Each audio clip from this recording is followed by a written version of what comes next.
Hi there, I'm Bevan Lynch for Redcarpet New Zealand here at the Outlook for Sunday Stories. Let's see who we can chat to.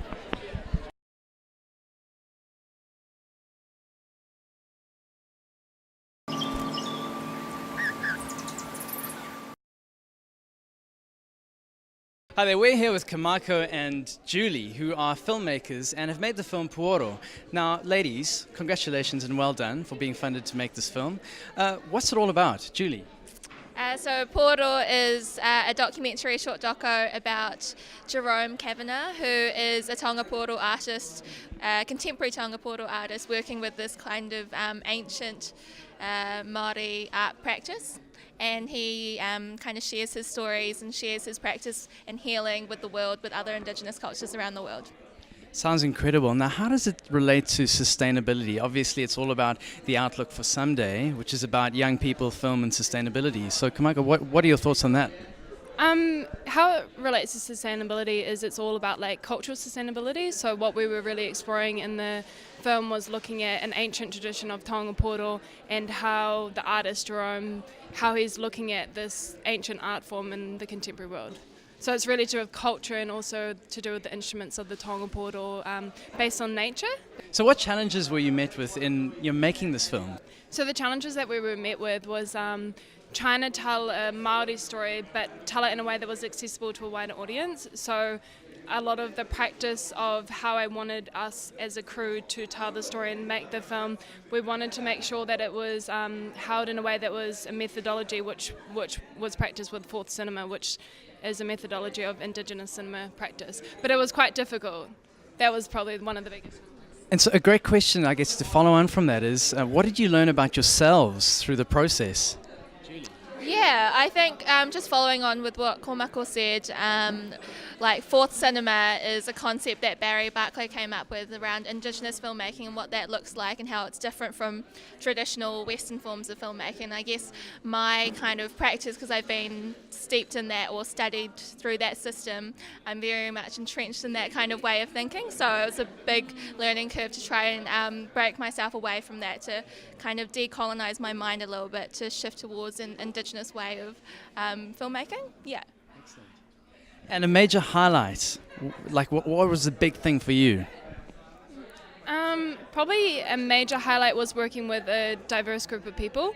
So Julie Zhu being Chinese descendant, myself being Māori but Pākehā, Cam, he's born in England, Jerome definitely brought up in Aotearoa, very Māori, so I think for me that was a big highlight, having a group of people from different backgrounds but able to work really harmoniously together on a kaupapa that we all believed in. Yeah. And lastly, the key message you'd like audiences to walk away with once having watched the film? Around that idea of cultural sustainability and how important it is that we do hold on to our ancient art forms and to really acknowledge the art forms that were here in Aotearoa before the time of colonisation, and the importance of us kind of holding on to that and reinterpreting that for the modern world. I think that's one thing that I think is important. Yeah, definitely. I think Julie nailed it. I think just on a real simple scale, what Jerome and his practice really highlights for me it really highlighted, and for everyone I hope, is that just the simple things like acknowledging nature, the trees, the birds, taking time, and that's really what it was about, is just taking time and like acknowledging the natural sounds around us as a tool of healing. Well, there you have it from Julie and Kamako. Thank you so much and for your gift and giving it to the world, and yeah, I'm sure we'll learn something from having watched the film, so thank you so much. We're here with Isaiah, a young filmmaker who's made the film A Life Like This. Now, what is the film about, Isaiah? So it's pretty much about me discovering more about my dad's past, and because he was a survivor of the Khmer Rouge regime. So I guess like recently there have been stories about refugees having to leave the country because of war, and I guess, you know, at the end of the day, people do make up a lot of the sustainable issues, and you know, being able to, I guess, survive is such a big deal. So I was saying, like, I guess, you know, we can't really help change the world if we're not here to do it. So yeah. So you telling the story so that people can awaken their consciousness to what's actually happening. And now, what did you learn mostly about yourself through filming? Well, initially the film was just going to be about my dad and his story, but then I found myself having to put myself into the story as well, and I guess I learned a lot about myself in terms of, I didn't really know much about my dad, and our relationship hasn't really been that strong, and I guess, being able to do this film, we've grown close together, and I guess, I've had to challenge myself because, when you're making a film about yourself, you're opening yourself up, and, and doing that to my dad and then doing that to me, I guess, at the end of the day, I feel like I've become a better person because I've had this experience. Oh, fantastic. And I guess, what was the major highlight for you? Oh, the major highlight, I guess it was being able to put a piece of me in there, which was like, because I like animation and all the reenactments in the film are in animation, and I guess, being able to do that in such a short amount of time was a highlight, yeah. And meeting all the people, yeah. And a key message for the young audience out there that are going to watch this film? Well, there was a quote that I've heard recently that's designed from a place of doubt, and I guess if if you have a dream or you want to pursue something and you've got a lot of doubts, to just keep going, because I guess, at the end of the day, you're going to reach a place that's going to be rewarding and satisfying, just like this. Yeah. Well, there you have it. This is Isaiah, A Life Like This. Do yourself a favor and watch the film. Thank you so much. So we're here with Sophia, who's the producer, and Alistair, who's the director of the film Coast. Can you tell us about the film? It's just a simple story about compassion and helping those in need. How did you settle on this genre? This genre? Well, it's kind of a naturalistic drama, I suppose. And for me, naturalistic dramas are what I relate to most in cinema. Yeah. In relation to sustainability? Relation to sustainability. Well, the film's about helping those in need, and I think that's an important thing in any society. And until we have really strong societies, then we don't have sustainability. So, now, working together as a team, what challenges did you face? I think mostly that we work at the same production company, but we're really busy all the time because we have full-time jobs, so that was quite hard. But I don't know, we got there, we did it, we filmed it, and it's done. And a major highlight, Alistair? Major highlight, probably seeing how willing people were to help out. We had very little time, very little money, but everyone was just really keen once they heard about the story to give us time and their effort. And what did you learn about yourself, Sophia, through the process and managing everything, a full-time job plus this project? I don't know. And that's great, because that's honest right there. You heard it first here. I like working hard and I like making things happen, and that's really rewarding. So seeing everyone turn up and be as enthusiastic about the film as Alistair was to help us out was really great, and that's what I like about it. And a key message for the audience out there about the film? Key message about the film? Watch it, please. So there you have it. Watch the film, Coast. It's about a desperate woman in need and about compassion where you least expect it, or where you would least expect to find it. So thank you very much. So we're here with Millie, who's the writer, director, and producer of the film When We Speak. Millie, thank you for chatting to us this evening. What's the film about? Well, the film's about three young poets, and it's basically a film where they come together and just talk about, they recite spoken word, which is a type of poetry, and it's really about, it's an empowerment piece, so yeah, it's just a platform for young New Zealand voices to really stand up and just say what should be said and what needs to be said. So, how did you choose, I guess, this film? I really love spoken word. I just love how you can make a toothbrush sound so majestic, and I just love the comedic side and how serious it can be, and it's just so beautiful, and I just wanted to translate that in film because I feel like it's just a powerful medium. And yeah, so this is what I've done with this film. I brought spoken word poetry, which is shown on shows, and put it on film. And sustainability, how does it relate to that theme? Yeah, well, sustainability to me is, sustainability in the environment, sustainability in the stuff that you love, and culture and history, and And I reckon it's really important about all of that is that you're looking after what's important to you. So with this, it's really about looking after yourself and making sure that your well-being is really important, and making sure that you're keeping that in check. And it's really about just when we all go through that struggle. And what this film is about is that it just shows that we're not all in it by ourselves. It shows that we all go through stuff and we're all there. You're never alone. We all have something to say, kind of thing. Yeah. Challenges whilst filming, editing and producing?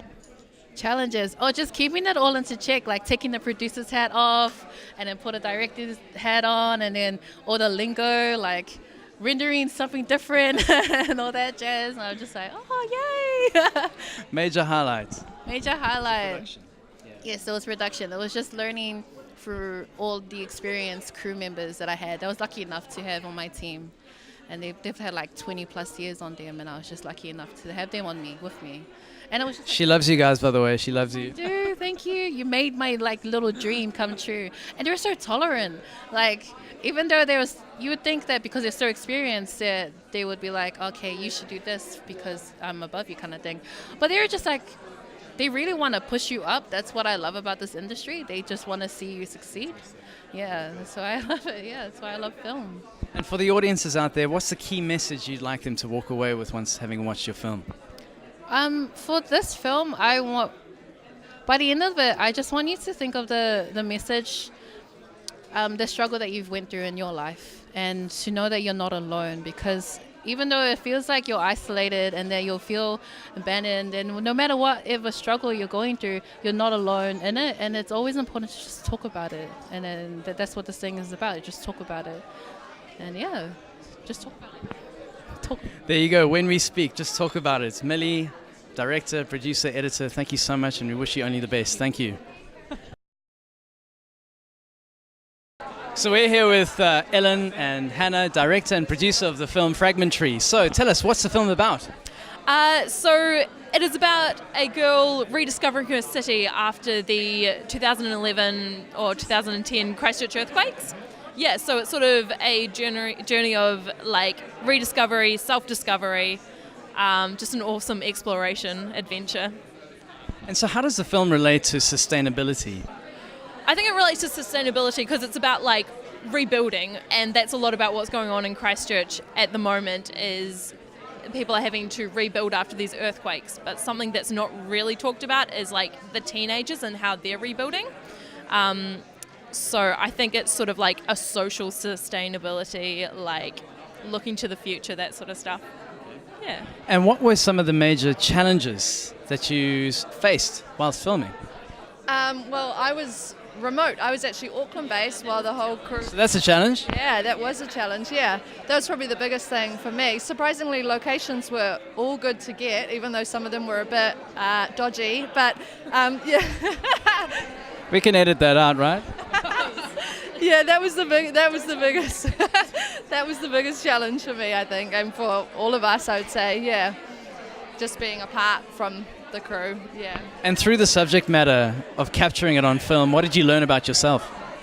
Oh, it's the most like ironic, like bullshitty sort of thing, but it's a story about a girl like falling back in love with her city. And I've been living away from Christchurch for like a year or so, and moved back for a couple of months to make the film, and like you know, life imitates art. I sort of ended up like rediscovering Christchurch for myself. Yeah. And what do you hope audiences to walk away with once having watched the film? What do you want them to walk away with?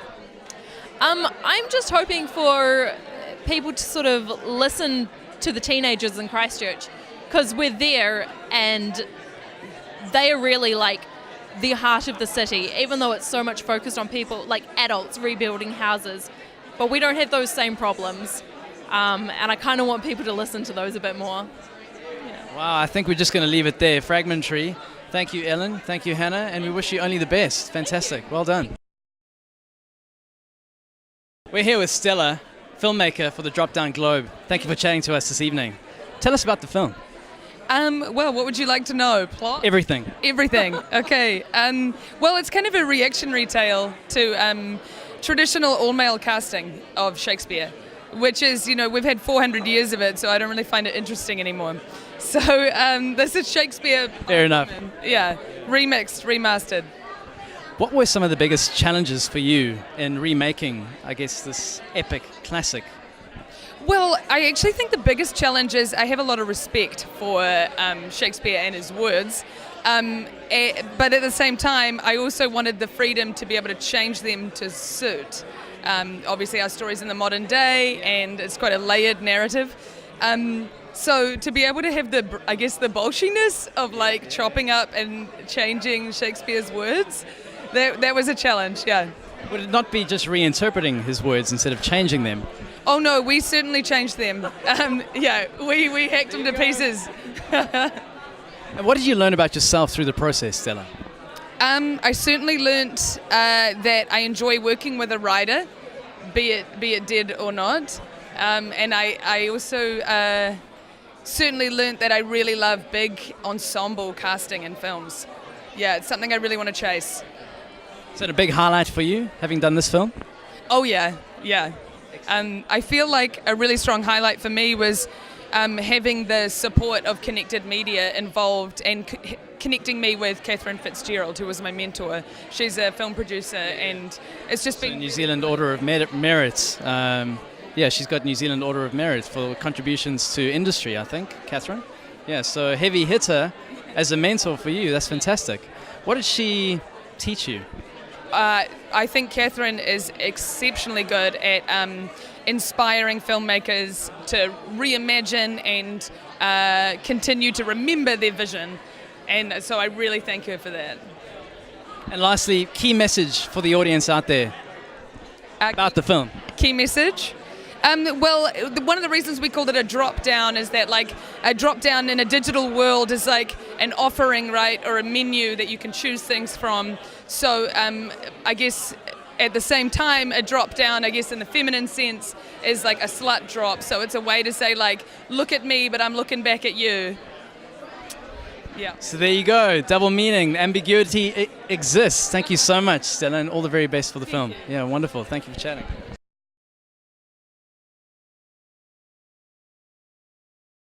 So we're here with Fraser Brown, mentor of the filmmakers here at Someday Stories. Fraser, thank you for chatting to us this evening. What was it like for you, not only coordinating the mentors, but being a mentor yourself in this process?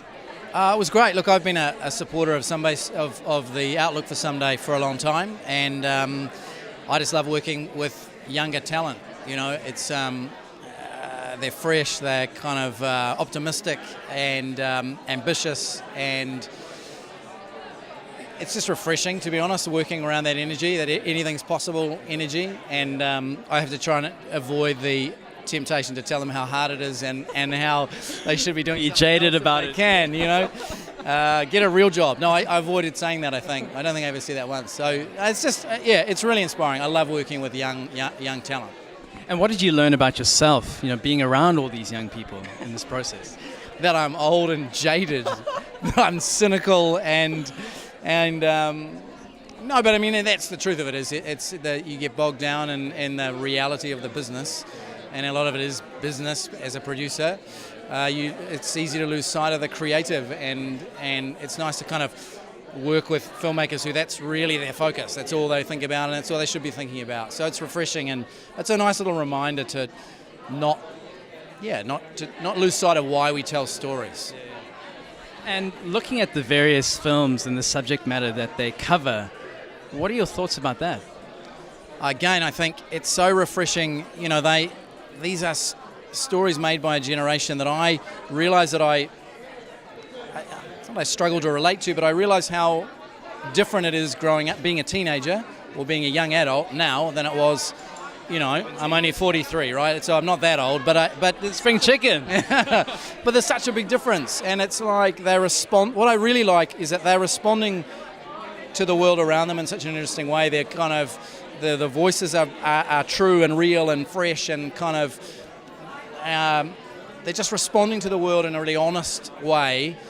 And one of the things I thought was really refreshing with all these films that there's lots of risks taken in all of these films. They're not straightforward pieces. They're all slightly different. They've all got their own quirks, and there's some kind of rule breaking and risk taking. They're not safe, which is great. That's not what we need. Is people trying to Make safe films. Yeah, that's not what we need.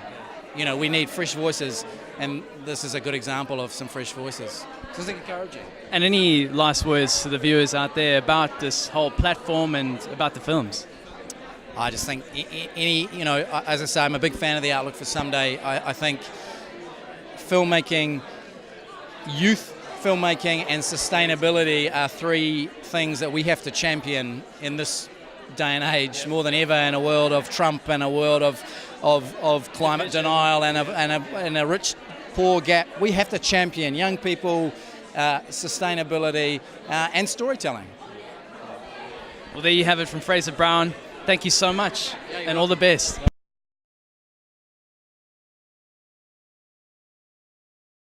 So we're here with David Jacobs, who is really the founder of the Outlook for Someday film platform. David, 10 years strong.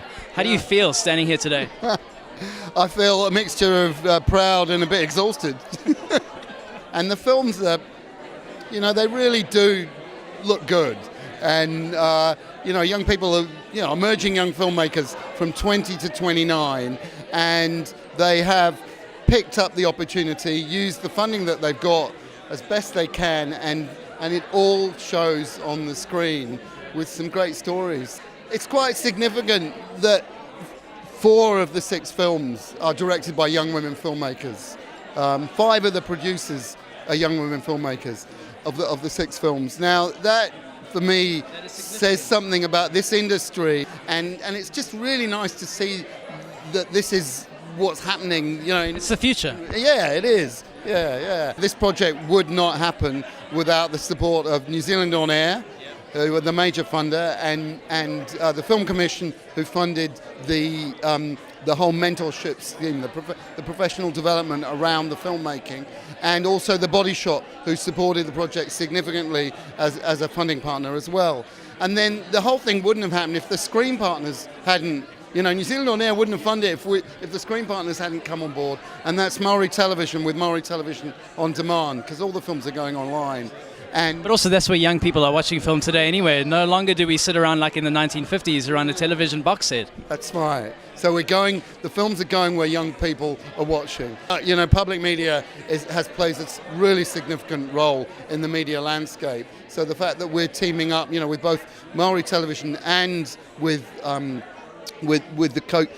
wireless, and also the Coconut, which is a platform funded by New Zealand On Air as well. So it all feels quite right, given that we're running a values-related project around sustainability. So it is, that's what feels right. So now that the trifecta's in place, what does the future hold for the Outlook for Someday? What is the outlook for the Outlook for Someday?